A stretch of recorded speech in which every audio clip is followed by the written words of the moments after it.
How is that even possible? None of these decisions were supposed to mean anything. I don't understand. How on earth are you making meaningful choices? What did you... Wait a second. Did I just see... No, that's not possible. I can't believe it. How had I not noticed it sooner? You're not Stanley. You're a real person. I can't believe I was so mistaken. This is why you've been able to make correct and incorrect choices. And to think I've been letting you run around in this game for so long. If you'd made any more wrong choices, you might have negated it entirely. It's as though you completely ignored even the most basic safety protocol for real-world decision-making. Or did you not grasp the severity of the situation? Well, I won't have that kind of risk on my watch. I'm going to stop the game for a moment so we can educate you properly on safe decision-making in the real world. Please observe this helpful instructional video. Choice. It's the best part of being a real person, but if used incorrectly can also be the most dangerous. For example, in this scenario, a hypothetical real person named Rupert has a choice. He could invent a machine that eliminates food shortages across the world to make life better for all people. Or he could spend years of hard work forgetting how to read. Which choice would you make? Remember that unlike here, the real world makes sense, and at no time should you make a choice that does not conform to rational logic. If you find yourself speaking with a person who does not make sense, in all likelihood, that person is not real. Allow the person to finish their thought, then provide an excuse why you cannot continue talking. Turn to a partner and practice saying, "My goodness, is it 4:30? I'm supposed to be having a back, sack, and crack." Excellent. Making choices on a regular basis is the best part to a healthy decision-making process. Most medical professionals recommend making at least 8 choices per day. Do you make more than 8? Less? And finally, if you begin to wonder if your choices are actually meaningful and whether you'll ever make a significant contribution to the world, just remember that in the vast infiniteness of space, your thoughts and problems are materially insignificant, and the feeling should subside. At this time, your instructor will guide you in an exercise to test and reinforce the material covered in this video. Welcome back. You may have noticed that this room has begun to deteriorate as a result of narrative contradiction. But not to worry. Now that you're properly informed on good decision-making, we're going to revisit a choice you made just a few minutes ago and see what the correct thing to do would have been. This way, please.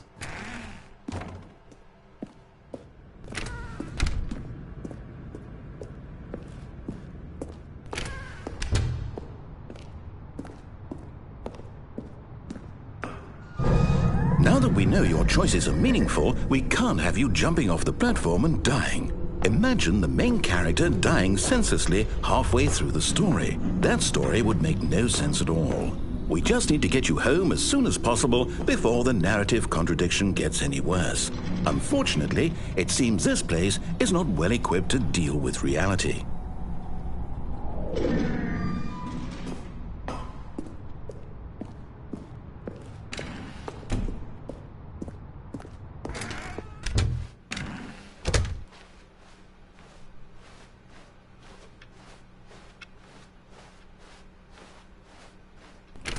Almost there. You'll take the door on the left, back to the correct ending, the story will have resolution once again, and you'll be home free in the real world. Now remember, all you need to do is behave exactly as Stanley would. That means choosing responsibly and always putting the story first. I'm quite sure you'll be up to the task. Just follow my lead and you'll be fine. All right. When Stanley came to a set of 2 open doors, he entered the door on his left.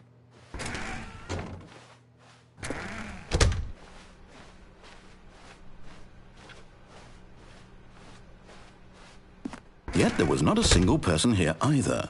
Feeling a wave of disbelief, Stanley decided to go up to his boss's office, hoping he might find an answer there. Coming to a staircase, Stanley walked upstairs to his boss's office.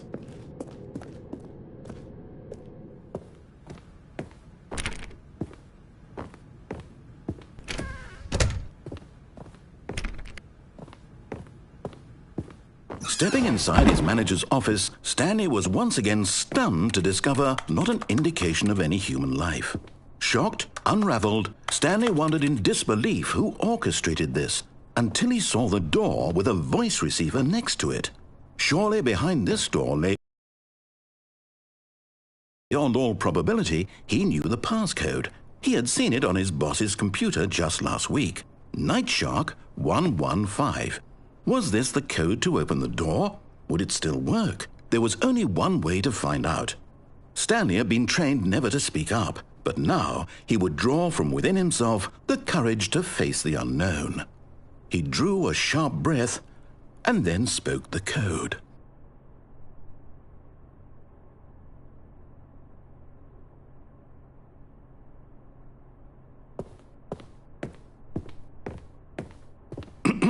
Stanley spoke the code.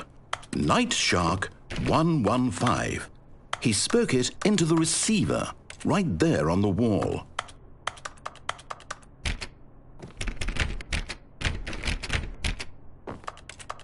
I'm sorry, is there a problem?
You didn't mishear me, did you?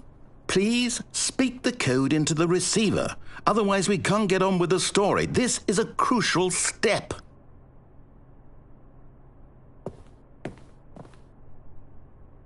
Okay, fine, you're not going to do it, but you know what? It's pretty humiliating to bring you this far, only for you to suddenly decide you have better things to do. I asked you for this one single thing, for your respect.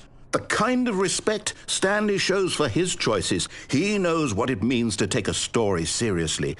If you didn't want to see what I had to show you, then why did you come here? You had a choice, you know. You could have gone through the door on the right. You could have done whatever the hell you wanted over there. Why did you come this way? Speak. Say something to me. Explain yourself, you coward. You behave exactly as Stanley would. That means choosing responsibly and always putting the story first. I'm quite sure you'll be up to the task. Just follow my lead and you'll be fine. All right. When Stanley came to a set of 2 open doors, he entered the door on his left.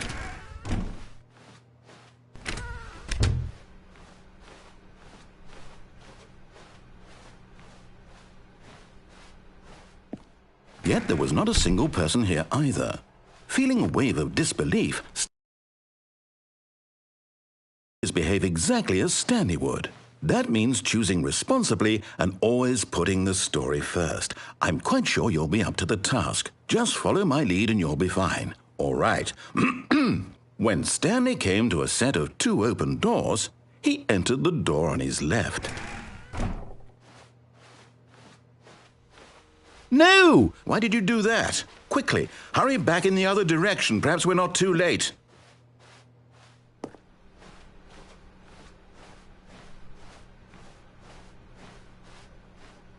Oh, it's ruined. I can't believe, after everything we talked about, that my story, you've destroyed my work. Why? For what? What did you get out of that? What did you think was so special about seeing the game undone, left here like so much garbage? It's worthless now. And what am I supposed to do? Even if there were a way to continue, would it be worth it? To know that my story is now incorrect? How can I go back to that?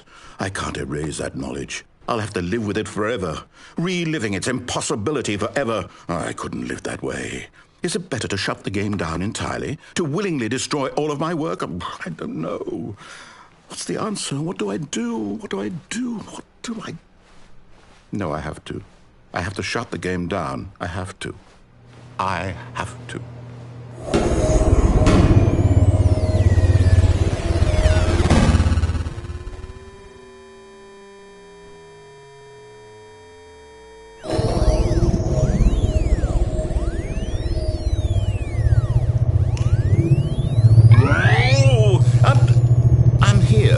I'm still here in this pile of rubbish, with you who thought you were so clever. Now look where we are. My entire game is destroyed. It was the only thing in the world that was mine, and you've run it into the ground. What, did you think that would be funny? You just had to see? Didn't I impress upon you how important it was to be like Stanley?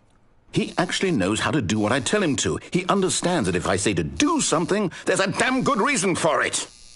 That thought hadn't even occurred to you,